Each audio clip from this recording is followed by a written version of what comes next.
RBI के पास इतनी समझदारी है कि वो नोट छाप के गरीबी दूर नहीं करती है। नोट छाप कर गरीबी दूर कर देना मतलब अपने आप को क्या है, एक तरह का आत्महत्या कर लेना है, बर्बाद हो जाएगी अर्थव्यवस्था। आप नोट छाप कर गरीबी दूर नहीं कर सकते हैं।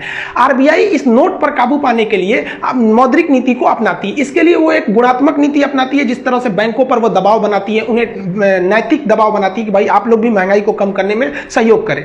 लेकिन कुछ इसके अलावा वो परिणात्मक दबाव बना देती है, जिसके तहत वो क्या करती है, bank rate, repo rate, MSF, SLR, CRR, इस तरह का रिवर्स रेपो रेट ला देती है, या फिर मौद्रिक नीतियों के तहत वह खुले बाजार की नीति के तहत प्रतिभूतियों की खरीद बिक्री करने लगती है। इसके बारे में आप कंप्लीट समझिए। देखिए, हमारे देश में हम लोग को जब पैसे की जरूरत होती है तो हम लोग बैंकों के पास जाते हैं, चाहे वो एसबीआई में जाइए, पीएनबी में जाइए, बैंक ऑफ बड़ौदा, यूको, जितना भी आपको कमर्शियल बैंक में जाना है आप जा सकते हैं।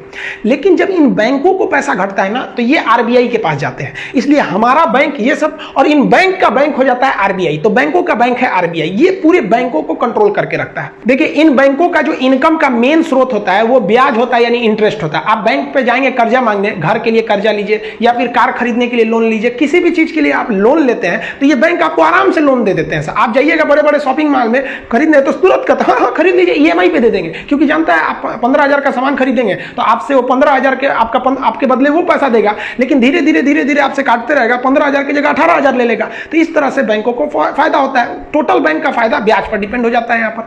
अब बैंक को जब पैसे घटते हैं ना, तो ये बैंक जाती है आरबीआई से मांगने के लिए। तो आरबीआई से जब ये कर्जा मांगती है तो आरबीआई कहती है कि भाई साहब, हम तुमको जब कर्जा देंगे तो हम इस कर्जा पे ब्याज लेंगे, क्योंकि हमें पता है कि तू ससुरा किसी न किसी जनता को देगा और वहां से ब्याज कमाएगा, तो तुम हमको भी ब्याज दो। तो इसी ब्याज को हम लोग कहते हैं रेपो रेट। इसका एक मतलब पूरा नाम होता है रीपर्चेजिंग ऑप्शन, ये जरूरी नहीं है। तो रेपो रेट क्या होता है कि वह ब्याज दर जो आरबीआई इन बैंकों से लेती है कर्जा देने के बदले। सोचिए, ये आरबीआई भी बहुत बड़ा सूदखोर है। ये रेपो रेट के तहत ये बैंक वाले इससे कर्जा ले लेते हैं।